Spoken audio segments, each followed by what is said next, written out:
Secretary Bangladesh জাতীয় মুফাসসির পরিষদ কুষ্টিয়া জেলা শাখা। আমি মূলত আজকের এই আলেম ওলামা এবং জাতীয় মানব অধিকারের ব্যানারে যেটা আমরা মেসেজ জাতিকে দিতে চেয়েছি সেটা হচ্ছে এই যে ইসলামী শিক্ষার বিকল্প কোনো রাস্তা নেই। যদি বাংলাদেশের সকল স্তরে ইসলামের শাসন এবং আইন যদি প্রতিষ্ঠিত হয়ে যায় তাহলে জিনা ব্যভিচার তারপরে ধ্বংসাত্মকমূলক কিছু কুকর্ম এগুলো থাকবে না।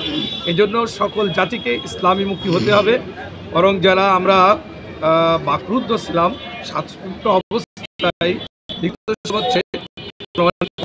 নাই, আমরা মনে করেছিলাম যে 5ই আগস্টের পরে আমরা যে সরকার পেলাম এই সরকারের আমলে শাসন আমলে মনে হয় আমাদের প্রত্যেকটা জায়গায় জিনা ব্যভিচার বন্ধ হবে। দেখছি এক এক জায়গায় জিনা ব্যভিচার বেড়ে চলছে।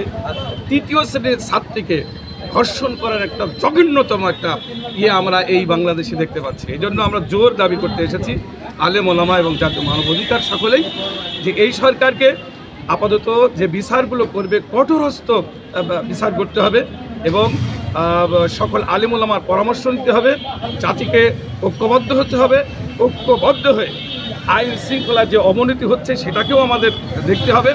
এর ভিতরে অনেক দুষ্কৃত আছে, তাদেরকে বেছে বেছে আইনের আওতায় আনতে হবে এবং এই আইনের আওতায় এনেই শুধু জেলের ভিতরে পুরে রাখলে হবে না, দ্রুততম এদের বিচার কার্যকর করে জাতিকে দেখাতে হবে। আর যারা জিনা ব্যভিচার যারা সক্রিয় করছে তাদের কিসের বিচার? তাদের একটাই বিচার করেন হাদিস অনুসারে বাইতুল মোকাররমের সম্মুখে প্রথম গেটে তাদেরকে নিয়ে তাদের বুকটাকে ঝাঁঝরা করে জাতিকে দেখাই দিতে হবে যে না করলে এইটা শাস্তি।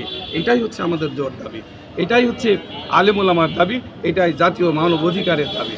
আমরা সকলেই এইটাই আমাদের কাছে একমাত্র প্রত্যাশা জাতির কাছে এবং এই সরকারের কাছে জোর দাবি। গত 3-4 দিন হলো আমরা দেখছি